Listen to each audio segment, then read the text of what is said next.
ওই আশ্রমটি কার? শুনবে সেই বেদনার কথা। এই আশ্রমটি কার? ঋষি গৌতমের আশ্রম। পত্নীর নাম ছিল কি? অহল্যা, ব্রহ্মার কন্যা। অহল্যা মানে যার মধ্যে এতটুকু কুৎসিতা নাই। এ জগতে রমণীর মধ্যে দেখবেন যত সুন্দর একটা একটা খুঁতটা আছে, কিন্তু অহল্যার কোনো খুঁত নাই।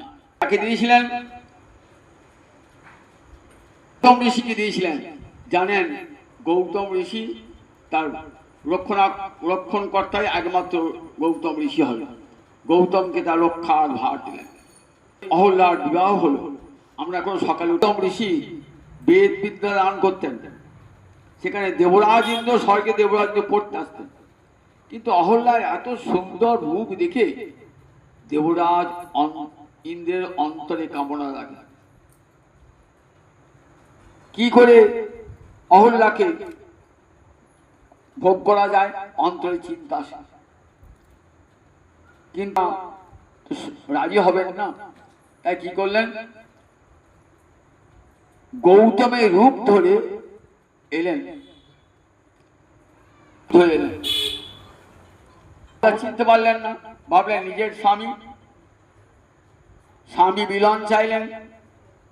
স্ত্রীর কর্তব্য স্বামী মিলন আকাঙ্ক্ষা করলে মিলন দান করা, সঙ্গ দান করা। ইন্দ্র অহিত হওয়ার পর এইবার স্নান করে ফিরে আসার সময় হয়েছে। গৌতমী প্রতিমধ্যে দেখা। ইন্দ্রকে অপরাধীর মন্ত্র দেখলে মুখ চোখ থেকে বুঝতে পেরেছেন। শোনো ইন্দ্র, তুমি আমার স্ত্রীর সতীত্ব নষ্ট করেছো। আমি তোমাকে অভিশাপ দিলাম। কি অভিশাপ দিলাম? তোমার অঙ্গে সহস্র জনি চিহ্ন বার হো। লোকে কি বলে? সহস্র লোচন। এসে নিজ পত্নীকে অভিশাপ দিলেন, দেখো তুমি পরপুরুষের সঙ্গ করেছো, আমি তোমাকে অভিশাপ দিলাম, তুমি পাষাণী হয়ে এইখানে থাকো। পাষাণ প্রতিমা হয়ে রয়েছেন অহল্যা। যখন ত্রেতাযুগে অবতীর্ণ হবেন, তখন রামচন্দ্রের চরণ কমলের স্পর্শে তুমি আবার জীবন ফিরে পাবে। আমি তখন তোমার কাছে আসবো। বলছেন যাবেন? যাবে প্রভু, চলো আবার সিদ্ধাশ্রমে চলো।